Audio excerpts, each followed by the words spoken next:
El tema de hoy es un tema muy interesante, muy lindo. Yo lo he titulado Gedeón, un guerrero para tiempos de guerra.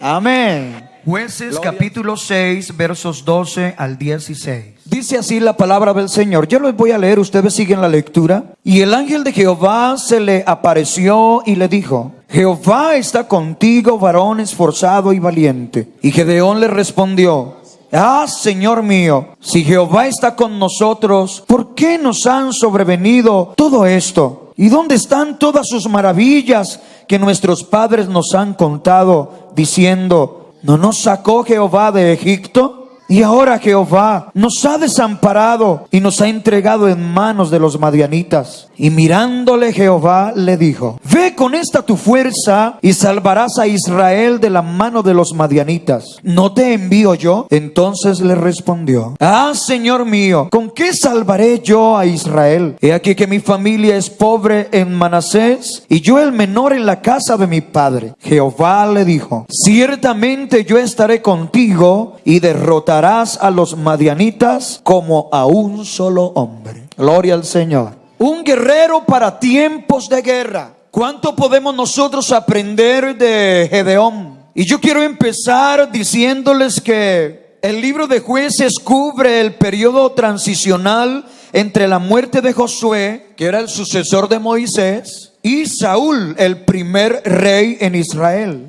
El principio de el gobierno monárquico, de la monarquía, porque Israel tuvo hasta Saúl tuvo un gobierno teocrático. Dios era el que gobernaba, pero ellos pidieron rey. En esa transición aparece Gedeón. Dice que cuando Israel se hacía fuerte, sometieron a los cananeos a trabajos forzados, aunque no les expulsaron totalmente. Ese es un argumento que ya nosotros hemos compartido y que en sí trae una enseñanza, porque, hermano, uno debe tratar hasta donde Dios se lo permite de erradicar al enemigo de nuestro territorio. No es la voluntad de Dios que convivamos con el enemigo. Eso déjelo para una serie o una película, ¿no? Viviendo con el enemigo. Pero Dios nos ha mandado, hermano, que nosotros tomemos posición de la tierra que Él nos ha prometido, y que echemos fuera a todo enemigo, porque Él no tiene parte con nosotros, y así lo dijo el Señor. Así que Israel siempre cometió ese error, pecó en ese sentido, y por eso se da el tiempo, el proceso de los jueces, porque mientras había un juez que era llamado por Dios, inspirado por Dios, ungido por Dios, Israel vivía tiempos de paz, tiempos de prosperidad, tiempos de orden. Le servían a Dios como en los días o en los mejores días de Josué y de los ancianos de Israel. Pero cuando desaparecía el líder, entonces había una completa anarquía. Todo mundo hacía lo que quería.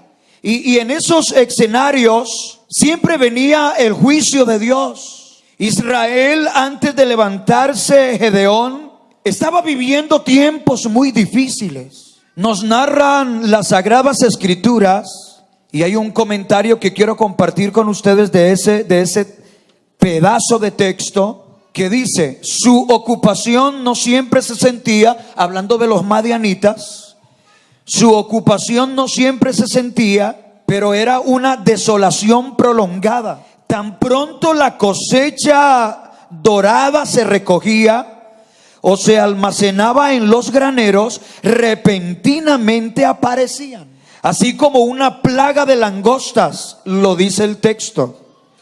No dejaban nada en su camino. Y el texto termina diciendo: así fue empobrecido Israel en gran manera a causa de Madián. Y los israelitas clamaron al Señor. Porque, hermano, a uno no le queda otra. Cuando las cosas están muy difíciles, hay que clamar al Señor. Cuando el tiempo se vuelve hostil, cuando parece que todo se vino en contra, No es tiempo de renegar. No es tiempo de volver atrás. Es tiempo de clamar a Dios. Porque para los que conocemos a Dios, el retroceder no es una opción. El apóstol dice, no somos de los que retroceden. Gloria al Señor. Vea, usted no permita que el enemigo ponga pensamientos de apartarse del Señor, de irse de la iglesia. Inmediatamente invoque el nombre del Señor, porque eso viene del mismo infierno. Cuando las cosas están difíciles, cuando el tiempo es duro, hermano, es donde nosotros necesitamos buscar la misericordia del Señor. Y eso era lo que hacía Israel. Israel clamaba al Señor y su clamor fue escuchado. Siempre ha sido escuchado. ¿Cuántos estamos convencidos que Dios escucha a su pueblo? Siempre ha sido escuchado. Que a veces no responda Dios como nosotros hemos preconcebido es otra cosa. Pero Él siempre escucha y Él siempre responde. A veces la respuesta es sí, a veces la respuesta es no, a veces la respuesta es sí, pero espera. A veces la respuesta es todavía no estás preparado, todavía no es tiempo. Porque Dios hace todo a su tiempo. ¿Sabe qué dijo el apóstol Pedro? Humillaos bajo la mano poderosa de Dios y Él os exaltará, o sea, os pondrá en alto, les dará el lugar que les corresponde cuando fuere tiempo. ¿Cuántos dan gloria a Dios? ¿Cuál es el proceso para llegar a ser un guerrero de Dios en tiempos de conflicto? Vamos a mirar, solo tengo 3 cosas aquí. Número 1, el proceso para llegar a ser un guerrero de Dios en tiempos de conflicto debe darse a través de un encuentro personal con Dios. Hay un texto muy diciente, es el verso 11, 6:11. Vamos a proyectarlo. Jueces 6:11. Allí está la clave de lo que estamos hablando. Uno no se convierte en un gran soldado de la noche a la mañana o por iniciativa personal. Tiene que haber un llamado, tiene que haber una experiencia. Y más cuando hablamos de lo espiritual. Nadie se suma a esta batalla de la fe porque sí. La Biblia dice que el soldado tiene que ser tomado por soldado. O sea, es llamado, es escogido y es preparado. Pero mire lo que dice el texto. Y vino el ángel de Jehová y se sentó debajo de la encina que está en Ofra, la cual era de Joás Abieserita. Y su hijo Gedeón estaba sacudiendo el trigo en el lagar, para esconderlo de los madianitas. Escuche, vino el ángel de Jehová. Ahí es donde se marca el encuentro de Gedeón con Dios. Mientras que Gedeón vivió una vida, permítame usar esta expresión, común y corriente, no hay nada que escribir. En la dimensión espiritual, en el propósito de Dios, no hay mucho que escribir hasta que uno no se encuentra personalmente con Dios. Ahí es donde comienzan a suceder cosas bastante importantes, interesantes, impactantes. Ahí es donde empieza Dios a desarrollar su propósito en nuestras vidas. Hermano, vea, a mí me da una tristeza, me da un dolor pensar que hay miles, millones de personas afuera que nunca han tenido un encuentro con Dios y no saben que se están perdiendo de la más grande historia. Sus vidas están lejos del propósito de Dios. Sus vidas están lejos, desviadas de lo trascendental. Por lo menos en lo que se refiere al reino de Dios. Porque tal vez ellos están siendo trascendentales en el momento, en el imperio de las tinieblas. porque es un gran asesino, porque es un destructor, porque es un violento, porque está haciendo daño no solo a su familia, sino a todos los que le rodean, y busca gente para hacer daño. Pero nosotros no hemos sido llamados para destrucción. Nosotros no hemos sido llamados para derrota. Nosotros no hemos sido llamados para ruina. Nosotros hemos sido llamados por un encuentro que hemos tenido con Dios para cosas grandes, poderosas, lindas. Gloria a Dios. ¿Cuántos lo creen? ¿Cuántos lo creen?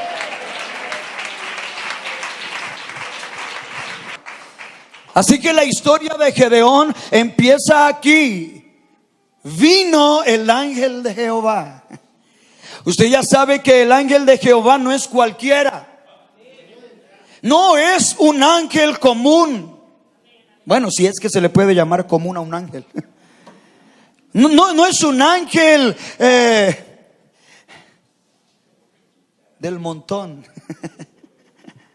Estoy usando palabras humanas. Nosotros no sabemos cómo referirnos a esa dimensión tan gloriosa. Estamos hablando del ángel de Jehová. Estamos hablando de una teofanía. Es una manifestación directa de Dios. O sea que, hermano, el que vino ahí donde estaba Gedeón fue el mismo Dios. Aleluya. ¿Y cuántos creen que es el mismo Dios el que vino a visitarlo a usted? Fue el mismo Dios el que vino a visitarme a mí.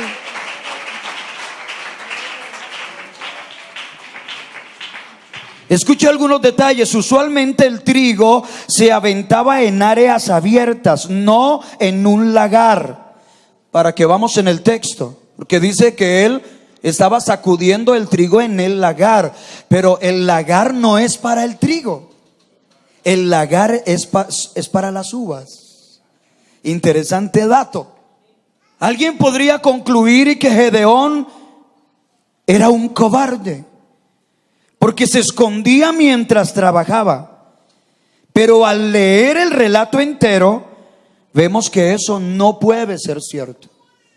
O sea, Gedeón no es un cobarde. Él respondió de manera práctica a las circunstancias en que Israel se encontraba. Eso es como hablar, hermano, del texto: el entendido ve el peligro y se esconde. Entonces Gedeón no es cobarde, es inteligente. Porque es que hemos escuchado que muchos han dicho: Gedeón era un cobarde. A veces es muy fácil hablar desde otro contexto. Pero estamos hablando que los madianitas, cuando escuchaban que había trigo, que se recogió la cosecha dorada y que estaban guardando provisión, aparecía, hermano, como una plaga de langostas. Así que Gedeón estaba tratando, o estaba respondiendo de manera práctica a las circunstancias que rodeaban. Gedeón era el hijo menor de Joás y miembro del clan abisierita de la tribu de Manasés. Su nombre Gedeón significa talador o cortador, en hebreo derivado del verbo gadá, refiriéndose a talar o cortar algo en dos partes. Gedeón no parecía ser una persona ideal para dirigir al pueblo, pero el Señor no se dejó llevar por la opinión humana cuando hizo su elección. Hermano, ese es un principio que nosotros vemos una y otra vez. Y es que Dios siempre escoge lo que aparentemente no sirve. Bendito sea el nombre del Señor. De lo vil del mundo, de lo menospreciado, de lo que no era. La mayoría de nosotros no estaríamos aquí si el Señor obrara de otra manera. Si el Señor hiciera una elección bajo otros parámetros. Si Él tuviese en cuenta perfiles Si Él tuviese en cuenta, hermano, competencias, si Él tuviese en cuenta sabiduría, conocimiento humano, la mayoría de nosotros no estaríamos aquí. Incluso si tuviese en cuenta lo físico, tampoco.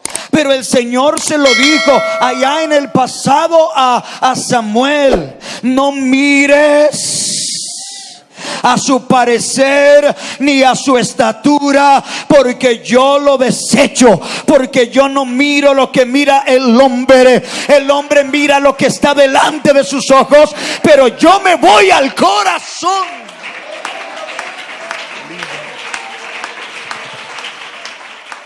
Mis hermanos, para redondear este punto, Dios viene porque dice vino. Dios viene en una manifestación temporal. Dios, hermano, permítame imaginar que Dios estaba allá en su trono. Él tiene su dimensión, Él tiene su contexto, hermano, pero Él muchas veces tomó la decisión: voy a descender. La Biblia habla muchas veces que Él dijo: voy a descender. Él vino. ¿Él vino para qué? Él vino para hablar con un joven, López. Él vino para hablar con un joven. Un joven, él sagaz, inteligente, trabajador. Pero un joven que nadie sabía lo que había en él. Nadie, ni sus padres. Así como los padres de Saúl no sabían que en Saúl había un rey. Así como los padres de David no sabían que en David había un rey. Bendito sea el nombre del Señor. Y no importa que nadie sepa lo que hay en nosotros. Lo importante es que Dios sí lo sabe. ¿Cuántos jóvenes aquí tienen dentro de sí, hermano, la semilla del ministerio? ¿Cuántos pastores aquí sentados? ¿Cuántas esposas de pastores aquí sentadas? ¿Cuántos misioneros? ¿Cuántos grandes hombres y mujeres de Dios aquí sentados? Nadie se lo imagina, pero Dios vino. Y creo que Él está aquí esta mañana, esta tarde está aquí.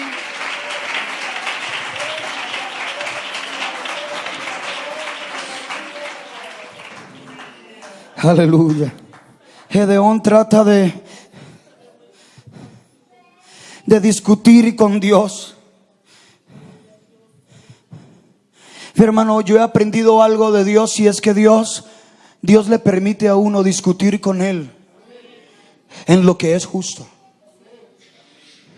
en lo que es humano. El Señor viene para decirle: hombre esforzado y valiente. Cuando él cree que no es nada, que no puede convertirse en nada importante, Dios comienza a sacar de su corazón una cantidad de virtudes.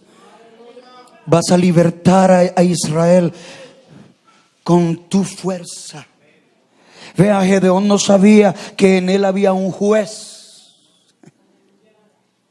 Estaba sacudiendo trigo, pero Dios vio que había en él un gran líder, un gran libertador, un gran guerrero.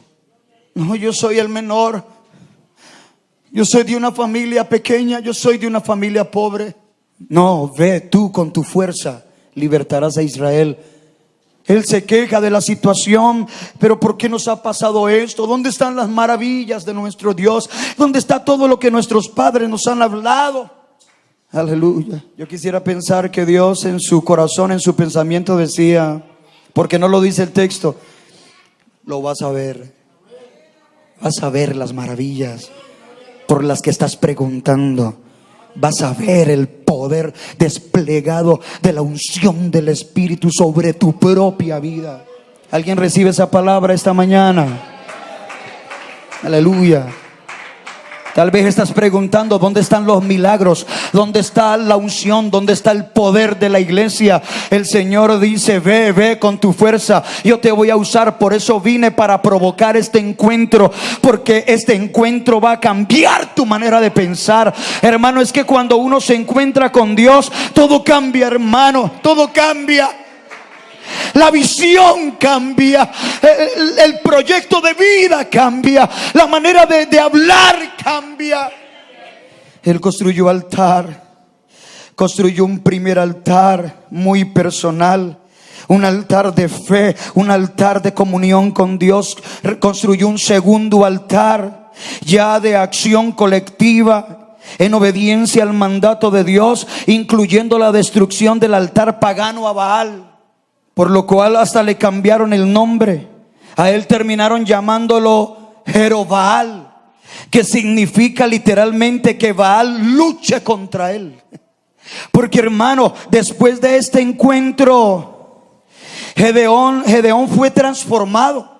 Hermano, usted nunca más volverá a encontrar al Gedeón que sacudía el trigo escondido en el lagar.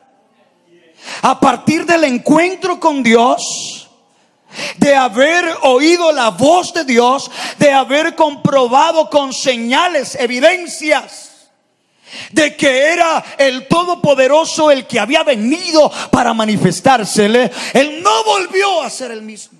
Se sale del lagar, olvida el trigo y comienza, hermano, a hacer una convocatoria de guerra.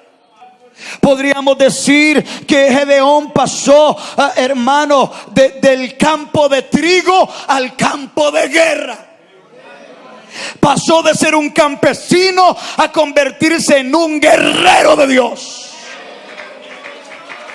Porque no importa, tu origen puede ser muy humilde, pero cuando viene la presencia de Dios, cuando tú te encuentras con Dios, cuando escuchas lo que Él te está hablando y lo entiendes, algo poderoso comienza a suceder en tu vida.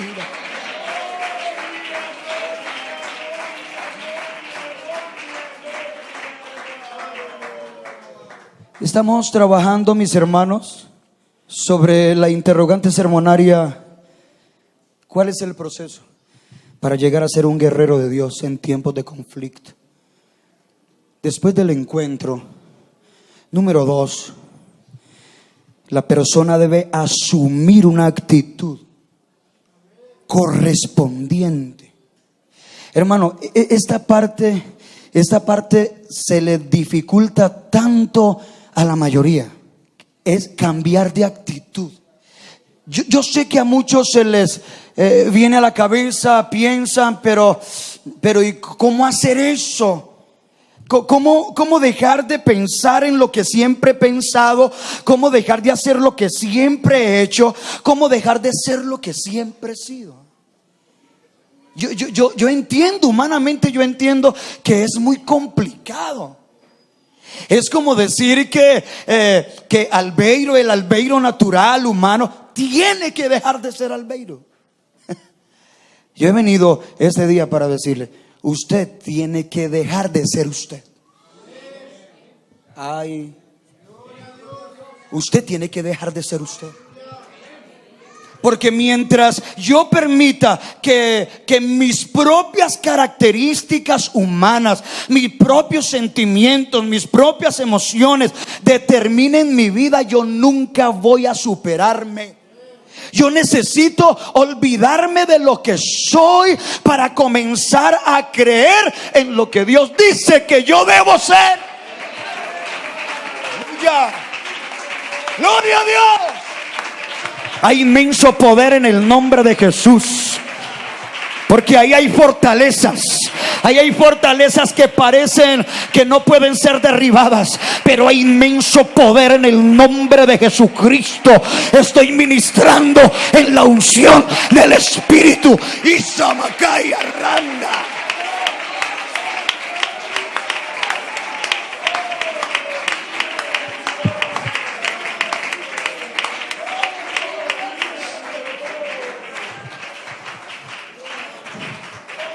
Aleluya. El Escuche esto que tengo aquí en este punto. La actitud está fundamentada en la convicción de haber oído la voz de Dios. Es que mi cambio no es ilógico. Mi cambio no es por capricho. Mi cambio debe estar fundamentado en la realidad, en el hecho, en la convicción de que yo oí a Dios hablando a mi vida. Es que Dios me habló. Mi hermano Pedro, Jacobo, no estaban pescando en el lago, lavando las redes. El Señor vino a ellos, se manifestó a su vida y dijo: ustedes dejen eso y síganme, que los voy a convertir en otra cosa. Los voy a convertir en pescadores de hombres. Gloria a Dios. Otro estaba sentado en el banco de los tributos públicos, pasó por el lado, se manifestó a él y le dijo: tú levántate de ahí, ven y sígueme. Otro estaba por allá endemoniado, le sacó los demonios y ya no se apartaba del lado del Señor. Aleluya. Hermano, uno debe asumir una actitud para la guerra. Porque estamos hablando de guerreros para tiempos de guerra. Usted verá, el Señor como que le dice a Gedeón y nos dice a nosotros: usted verá si va a seguir escondido en el lagar. Usted verá si va a seguir sacudiendo trigo y escondiéndolo para tratar de comer alguito y llevar comida para la familia. Pero yo he venido a manifestarme en tu vida para hacer de ti algo grande, un libertador. Te voy a dar la unción, te voy a dar la palabra, te voy a dar el poder para que saques adelante tu pueblo. Aleluya. Necesitamos una María. Necesitamos una María que pueda decir: hágase en mí conforme a tu palabra. Yo no sé cómo será posible. Yo no sé. Tú dices que eso va a suceder. He aquí la sierva del Señor. Hágase en mí como tú has hablado. Hermano, deje que la palabra lo saque. Escuche, atención, deje que la palabra lo saque. Deje que la palabra lo saque a flote. Deje que la palabra lo saque de la cueva. Deje que la palabra lo saque del lagar. Deje que la palabra lo saque del escondite. Deje que la palabra lo saque del vientre del gran pez. Deje que la palabra lo mueva. Créale a Dios. ¿Alguien está creyendo? ¿Alguien está creyendo lo que Dios está hablando?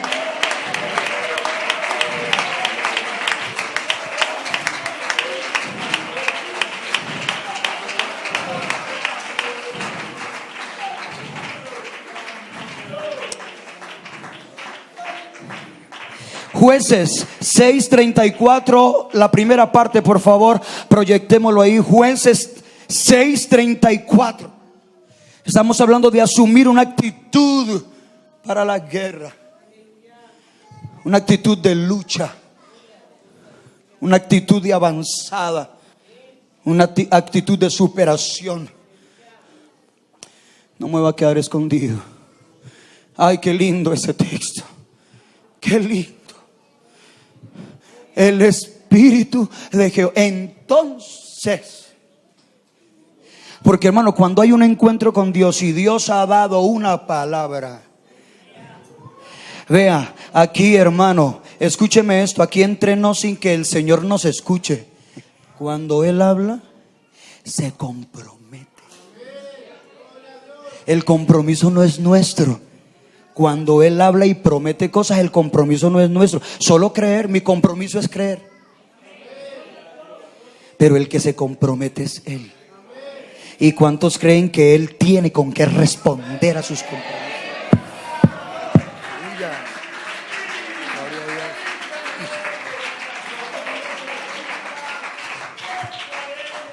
Él verá. ¿Cuántos se acuerdan del mensaje? Si no se acuerda, escúchelo, ahí está en el canal.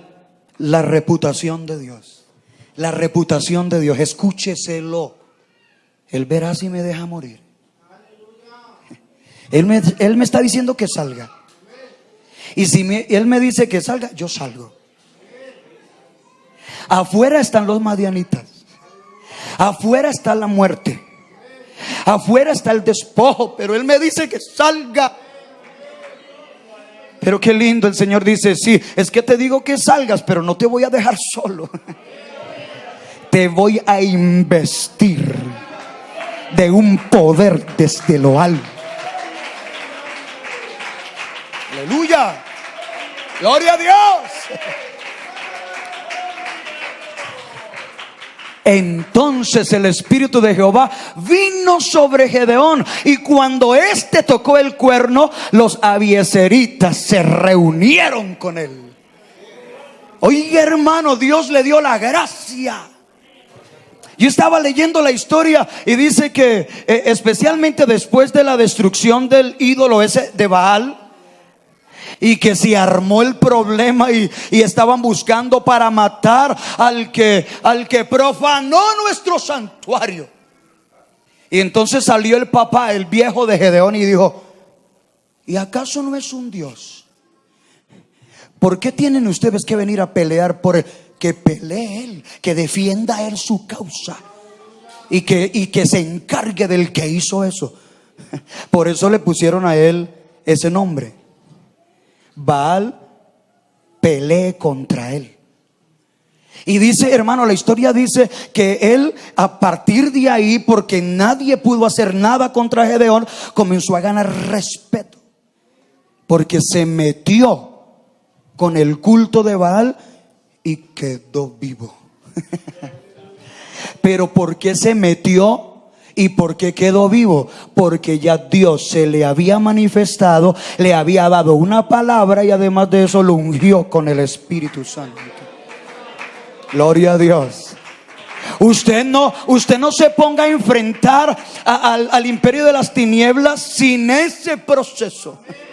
Por eso el Señor dijo: vosotros quedaos en Jerusalén hasta que seáis investidos de poder desde lo alto. Y luego les dijo directamente: y recibiréis poder cuando haya venido sobre vosotros el Espíritu Santo, y me seréis testigos en Jerusalén, en Samaria, en Judea y hasta lo último de la tierra.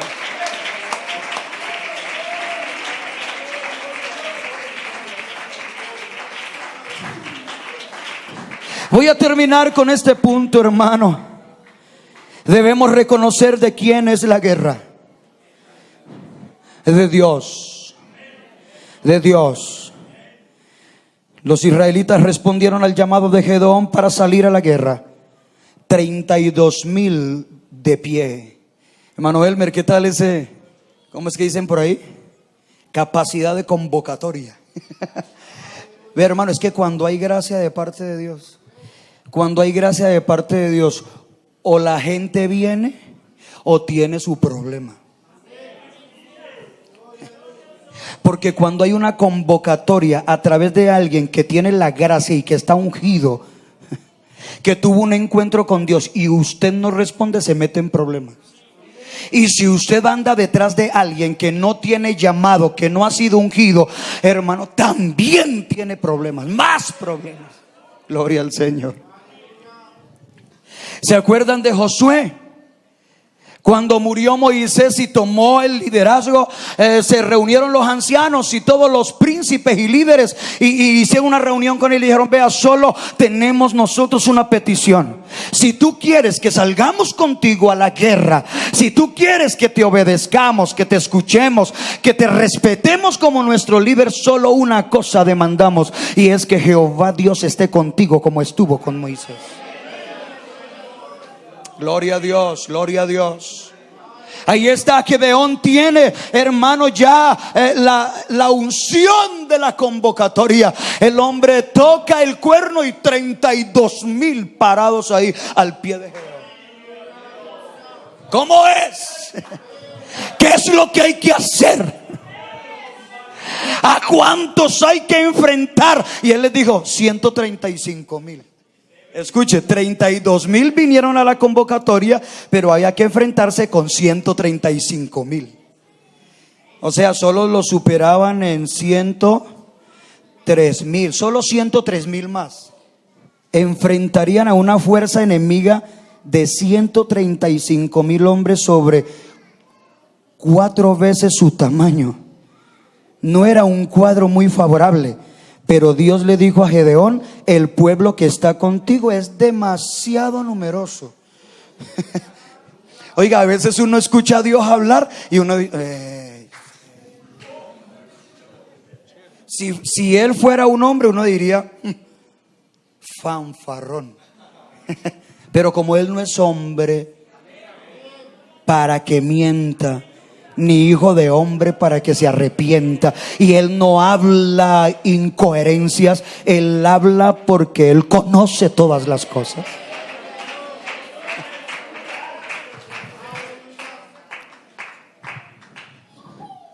No, tienes demasiados soldados para que yo entregue a Madián en tus manos. No sea que Israel se vuelva orgulloso y diga: mi propia fortaleza me ha librado. Jueces 7:2. Luego de las instrucciones de Dios a Gedeón, regresaron a sus casas todos los que tenían miedo, porque esa fue la orden. Dile que todos los que tengan miedo se regresen. ¿Sabe cuántos se regresaron? 22,000. ¿Cuántos quedaron? 10,000. Ay, Señor, solo 10,000. Se regresaron 22,000. Y el Señor le dice: todavía son muchos. ¿Qué? Nosotros dicen: no, me echarle. Todavía son muchos. Hay que reducir el ejército, Gedeón, aún más. La mayoría se arrodilló a tomar agua recogiéndola con la mano, mientras que 300 pusieron la boca directamente al agua. Dios le dijo a Gedeón que se quedara con solo esos pocos. Sabemos de seguro que el Señor, quien divisó el plan, escogió a los 300 hombres quienes acompañarían a Gedeón. El Señor lo vio. Ese número está bueno, con esos 300. Porque con esos 300 seguimos asegurándonos de que la gloria y la honra sean solo para Dios. Gloria a Dios.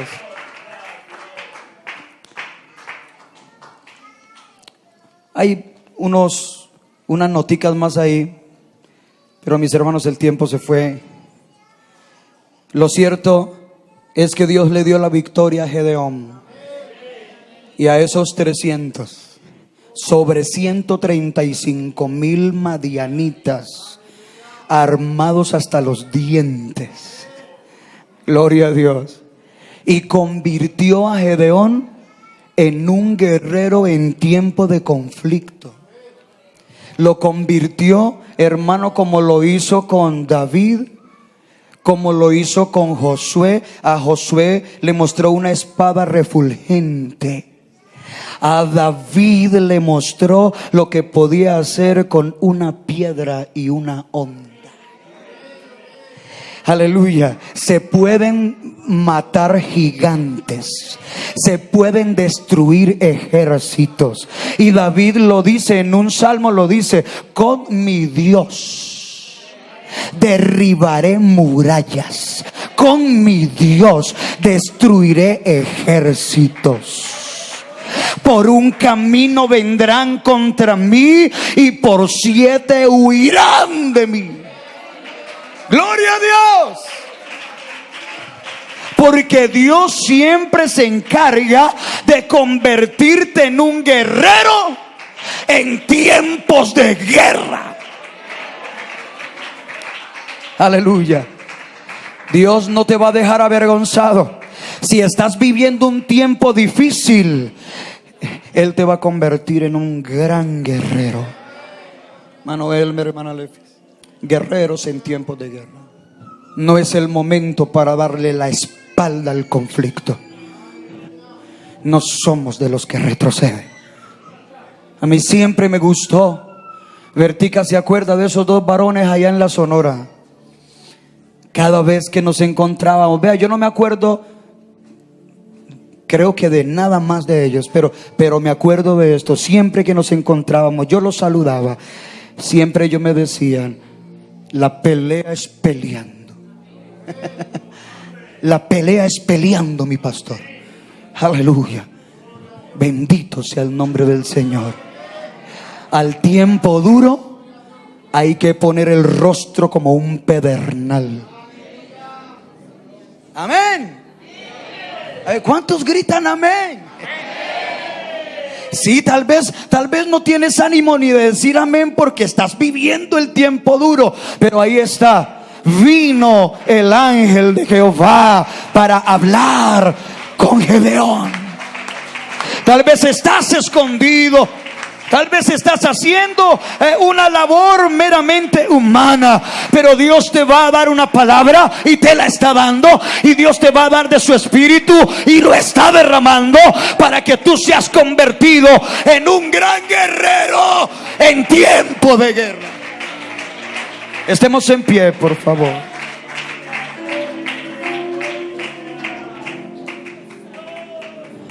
Benjamin Franklin, antes de ser presidente de los Estados Unidos, sufrió un tiempo de persecución. Nadie quería que él fuera el presidente. Y estuve leyendo un poco de su historia y decía, le escribió una carta a su esposa. Le escribió una carta donde decía una frase: mi amor, esto va a ser muy difícil, pero vamos a tratar este asunto como quiere. Gloria a Dios, gloria a Dios. Vamos a tratar este asunto como quiera. Aquí hay valientes.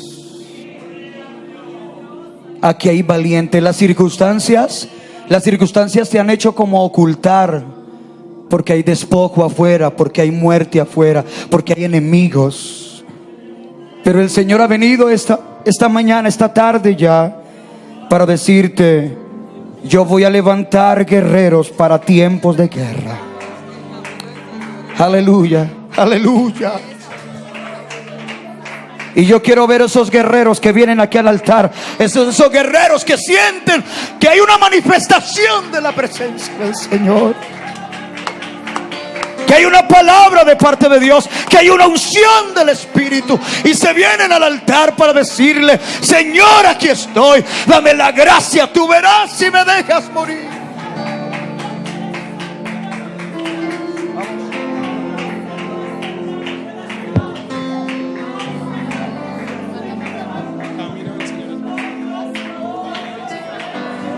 No te amilanes, no te amilanes, no te acobardes, no retrocedas. El Señor te está diciendo: sal del escondite, sal del escondite, sal del escondite. Yo te voy a respaldar, yo te voy a dar de mi espíritu, yo te voy a dar la victoria.